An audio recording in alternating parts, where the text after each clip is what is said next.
오늘은 제자들의 변화의 두 번째 시간을 함께 나누려고 합니다. 제가 지난 시간에 제자들의 변화가 어디서 일어났다고요? 부활하신 예수님을 만나고 난 후에 변화가 일어났다는 제가 말씀을 드렸습니다.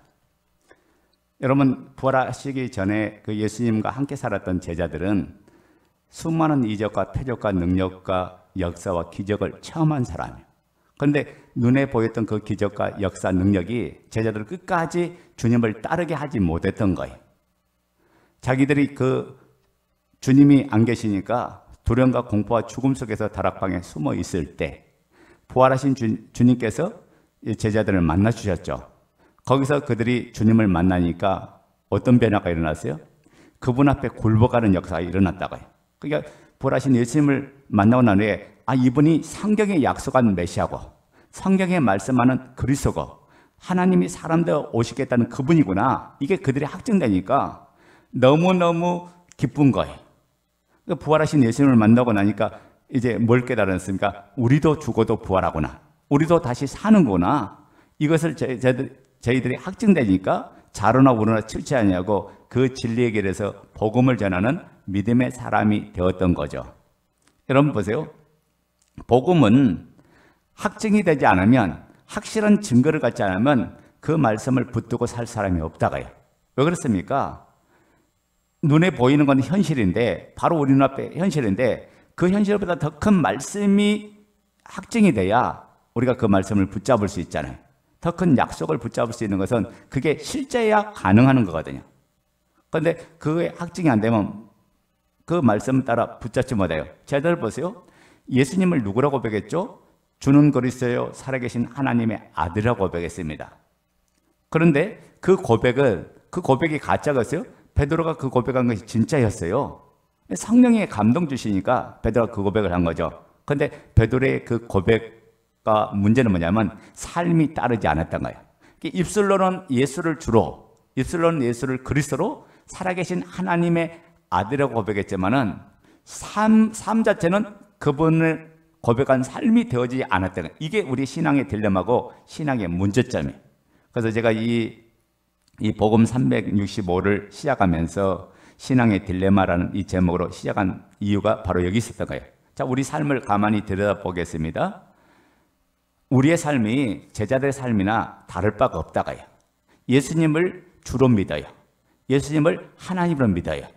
예수님을 그리스도로 믿는 것은 우리가 사실인데, 그런데 막상 현실의 문제, 물질의 문제, 환경의 문제가 부딪히니까 여지없이 그분을 믿지 못하고 현실을 붙잡고 상황을 붙잡고 문제를 붙잡고 있는 우리의 모습을 보면서 오늘 우리가 낙심하고 좌절하고 절망하는 우리 모습이나 제자들의 모습이나 다를 바가 없다고요.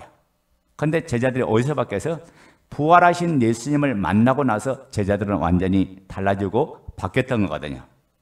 이게 우리도 마찬가지예요. 복음이 실제로 확증돼야 모든 상황에서 영적인 전쟁을 이길 수가 있고 문제를 이길 수가 있고 환경을 이길 수 있는 거예요. 자, 보세요. 보이지 않은 세계를 어떻게 믿을 수 있습니까? 부활하신 예수님이 실제가 돼야 그분의 약속의 말씀이 실제가 되고, 그 약속의 말씀이 실제가 되니까 그 약속을 붙잡고 나갈 때 믿음의 능력, 믿음의 역사가 불같이 일어나는 거거든요. 그런데 이 복음이 실제가 안 되면 그 말씀을 붙잡고 나갈 수 있는 힘, 저력 자체가 없는 거죠. 이게 그분의 말씀이 살아있고 능력 있는 말씀이 되기 위해서는 바로 믿을 만한 증거, 이분이 누구인가가 확실하게 증명될 때 이게 가능하다고요. 자, 부활하신 예수님을 만나고 난 후에 제자들은 주님께서 얘들아 이제 너희가 평안히 그동안 고생했지, 평안히 있다가 내게로 오라 하신 게 아니라 부활을 체험한 제자들은 하나같이 나가서 복음을 전가하다가 다 순교하고 말았어요. 그렇게 한 이유가 뭡니까? 이 사실을 사람들에게 알리고 싶은데 사람들이 믿지 않는 거예요. 그러니까 이것이 진짜고 이게 확실하다는 것을 자기 생명을 바쳐서 제자들은 증거했던 거예요. 그분의 말씀이 진리가 아니고 거짓이라면 어떻게 자기 생명을 드릴 수 있어요? 한 번밖에 살지 못하는 인생인데 자기 인생을 드릴 수 없잖아요. 그런데 그들은 목숨을 통해서 예수 그리스도를 증거했던 거예요. 자, 보세요. 제자들은 뭘 깨달았습니까? 하나님의 뜻, 하나님의 계획을 깨달았던 거예요. 온 세계를 복음을 전하게 하기 원하는 주님의 마음을 깨달았던 거예요. 주님께서 지상대 명령 유언으로 주신 말씀이 있죠. 너는 가서 모든 족속을 모든 민족을 제자 삼아 아버지와 아들과 성령의 이름으로 세를 주고 내가 분반 모든 걸 가르쳐 지키게 하라. 볼지어다 내가 세상 끝날까지 항상 너희와 함께 하리라. 마태복음 28장 18절부터 20절에 나와 있는 내용이죠. 이게 모든 믿는 사람들에게 주신 사명이죠.